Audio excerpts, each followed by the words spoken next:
Hey there guys, it's Chris back with Houseplant Therapy. In today's video, I want to talk to you why your snake plant leaves keep falling over.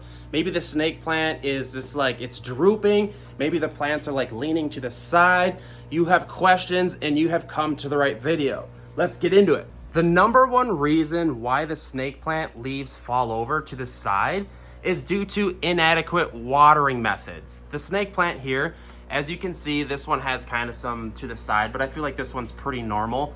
Let's check this one here. Let's bring this one down. So what happens here with the snake plant is people don't water them properly. This plant is from West Africa and it loves to go through like periods of droughts. So what I advise to you, chances are your snake plant is already overwatered. So what you want to do is probably get it in some brighter sunlight. Indirect sunlight.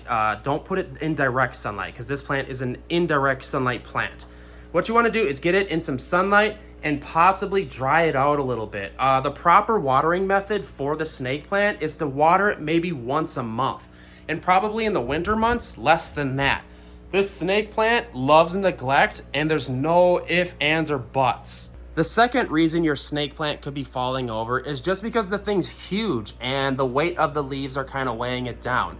This snake plant here is tiny and it doesn't have that issue, but some of these snake plants, there's a bunch of different types of them. Some of the leaves grow like 4 feet tall, and it's sort of inevitable for the weight of these like super thick waxy leaves to kind of lean over. So what you want to do is maybe do a repot and try to like look at the root structure of the plant. But when you're doing a repot, never go more than 1 inch or 2 inches larger in diameter of the pot size. The number one thing to master though with the snake plant is the watering schedule and the lighting, because these things like to be neglected. Like I told you, you should be watering this once a month, like at most. We literally will go like 2 months without watering, and ours are sending babies.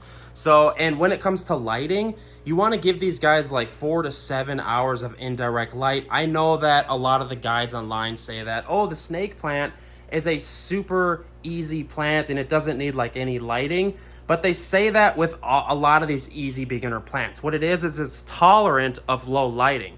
That doesn't mean that it's thriving. It's literally just staying alive, and that's it.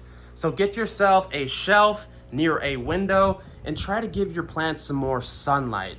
This is a great example. We built this shelf. It's a self-draining shelf. You can literally just come up to here, start watering the plants, and then the water drains down here because it's at a tiered level, and it drains, goes down into the bucket. That's a super cool build. If you're interested, we have that on the channel as well. But that's literally what you need to master when it comes to the snake plant. The watering schedule and the lighting. Next, I would move on to the soil. You know, these plants like to have soil that is really kind of like, it drains very well.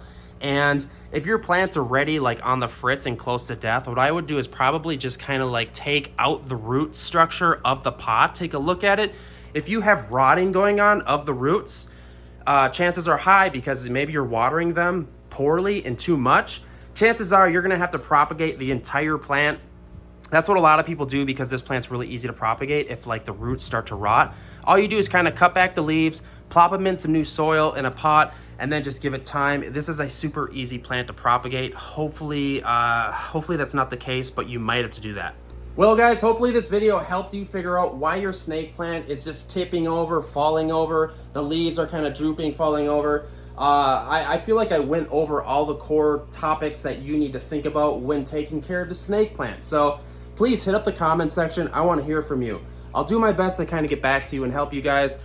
Consider subscribing, because if you like house plants or fish tanks and all this cool project stuff, subscribe. I love you guys, and on to the next one.